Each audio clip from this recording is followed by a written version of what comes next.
새벽 목장에 함께 하시는 여러분들 위해 예수 그리스도의 은혜와 평화가 함께 하시기를 간절히 바랍니다. 새벽 목장에 오신 여러분들을 주님의 이름으로 환영합니다.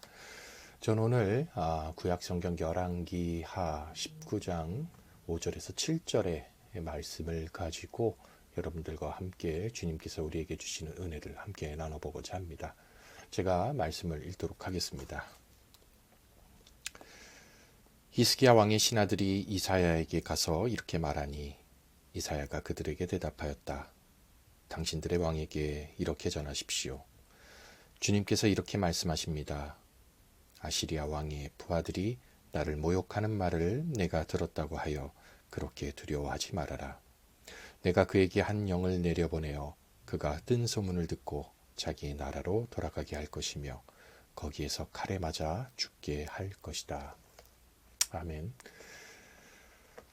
새벽 목장에 함께 하시는 여러분들 위해 다시 한번 예수 그리스도의 은혜와 평화가 함께 하시기를 간절히 바랍니다. 살아가다 보면 어려움을 겪는 일이 부지기수이죠. 이 말은 다른 한편으로 보면 늘 평안하지는 않다는 말과도 같게 해석할 수 있겠습니다. 이것은 기독교인이든 비기독교인이든 예외가 없죠. 중요한 것은 어려움이 닥칠 때마다 어떻게 슬기로운 방법으로 이겨내는지, 그것이 중요한 관건일 것입니다. 여러분이라면 이러한 경우에 어떻게 할까요? 어떻게 하실 겁니까? 오늘 본문은 이러한 상황에 대해 우리가 기독교인으로서 어떻게 대처해야 할지에 대한 나름대로의 답을 우리에게 알려주는 것 같습니다. 열왕기하 19장의 앞장, 즉 18장 13절 이하에 보면 아시리아라고 하는 제국이 이스라엘 민족을 위협하는 그 장면이 나옵니다. 이 당시 이스라엘의 왕은 우리가 너무나도 잘 아는 왕 가운데 한 명인 바로 히스기야 왕이었습니다. 열왕기하 18장 3절에 보면 이런 말씀이 쓰여 있죠. 히스기야 왕 제14년에 아시리아의 사네립 왕이 올라와서 요새화된 유다의 모든 성읍을 공격하여 점령하였다. 아시리아는 당시 중동 지역을 지배하고 있던 거대한 제국이었는데 그들의 위협이었으니 이스라엘 민족과 히스기야가 당면하고 있던 두려움이 어느 정도였을까 짐작이 될 것이라고 생각합니다.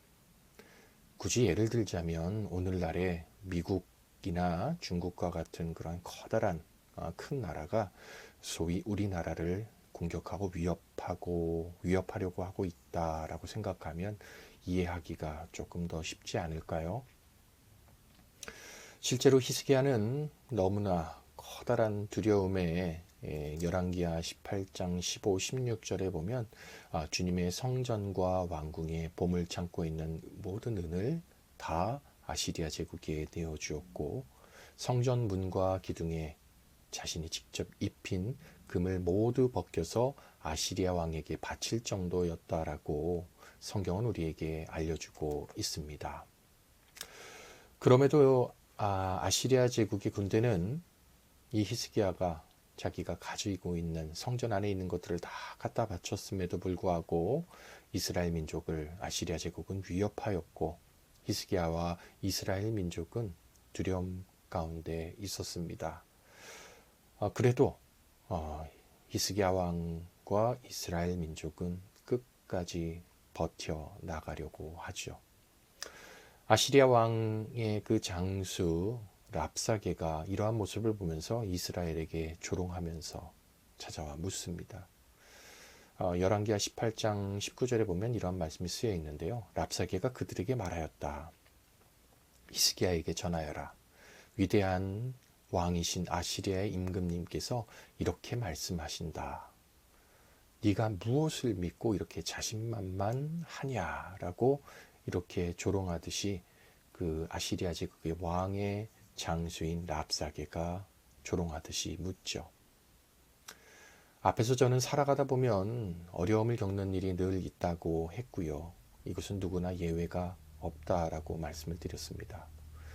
하나님께 눈물의 기도를 드렸던 히스기야조차도 어려움을 겪었다는 것이 이것이 오늘 우리에게 이 사실을 보여주고 있지 않은가요? 그런데 중요한 것은 어려움이 닥칠 때 우리 그리스도인들이 어떻게 대처해야 하는가라고 하는 그 부분의 문제입니다. 신앙인인 우리는 하나님을 결론부터 이야기하면 하나님을 의지하고 매달려야 할 것입니다. 히스기야 왕도 바로 그러했죠. 열왕기하 19장 이 19장을 보면 국정의 최고 책임자였던 히스기야가 이 고통 가운데서도 이 외세의 위협 가운데에 이 겪고 있던 고통 가운데 이 상황 속에서 부여잡았던 희망은 바로 하나님이었습니다. 그는 국내 대신인 엘리야김과 서기관 셈나 그리고 원로 제사장들을 불러서 하나님의 예언자 이사야에게 그들을 보냅니다. 이처럼 그는 마지막까지 끝까지 하나님께 매달리며 나아가려고 했던 모습을 우리에게 알려주고 있죠. 그런데 이사야를 통해 하나님께 매달리는 그 인간의 모습을 인간의 이성으로만 우리가 해석한다면 어떤 사람들은 이렇게 비판할지 모르겠습니다. 그저 보이지 않는 것에 의지하고자 하는 무모한 대처 아니냐, 왕답지 못한 그런 처세 아니냐라고 평가할지도 모르겠습니다. 사실 우리 인간은 시각적인 것에 익숙해져서 뭔가 보이는 탈출구를 바랄 때가 많이 있죠. 그러나 모든 일에 탈출구 혹은 의지할 곳이 두드러지게 나타나지는 않습니다. 생각해 보십시오. 하나님 자체도 우리가 두 눈으로 볼 수 없는 것이 우리가 실제 부정할 수 없는 사실 아닙니까? 그러나 그리스도인에게 믿음이라고 하는 것은 보이지 않는 것도 신뢰할 수 있어야 한다는 사실입니다. 어찌 보면 우리의 삶의 시련을 극복하고 이겨낼 수 있도록 지탱해 주는 것은 사실 보이지 않는 곳에서 이루어지는 것이죠. 하나님은 놀라운 기적과 사건을 통해 우리를 구원해 주실 수 있지만 대개의 경우 아주 작고 보이지 않는 곳에서 우리를 지켜주시고 이끌어 주신다는 사실입니다. 최근 저는 우연찮게 어떤 한 책을 읽으면서 저한테 좀 인상 깊었던 부분이 있었는데요. 그 책에 이렇게 내용은 이랬습니다. 캐나다 북쪽 거친 레브라도 해변에 외로운 마을이 하나 있었는데 이곳에는 바람이 그칠 날이 없고 바다 또한 좀처럼 잔잔한 적이 없었다라고 합니다. 몇몇 억센 사람들이 외진 곳을 삶의 터전으로 정하면서 그들은 이 외진 곳에 소박한 교회 하나를 세워놓았는데 교회 안에는 거칠고 긴 의자 몇 개만이 놓여 있을 뿐이었던 거죠.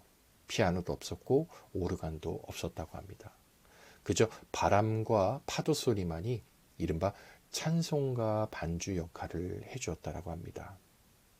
그 교회 담임 목사는 이 연약한 교회 건물이 거친 비바람을 어떻게 견디는지 궁금해하는 한 방문객들의 질문에 이렇게 했다고 합니다. 그는 건물 밑으로 그 방문객들을 안내하고 인도하고 그 건물 밑에 육중한 닷줄이 교회 밑바닥을 감아 레브라도 그 안반에 고착되어 있는 그 모습을 보여줬던 겁니다.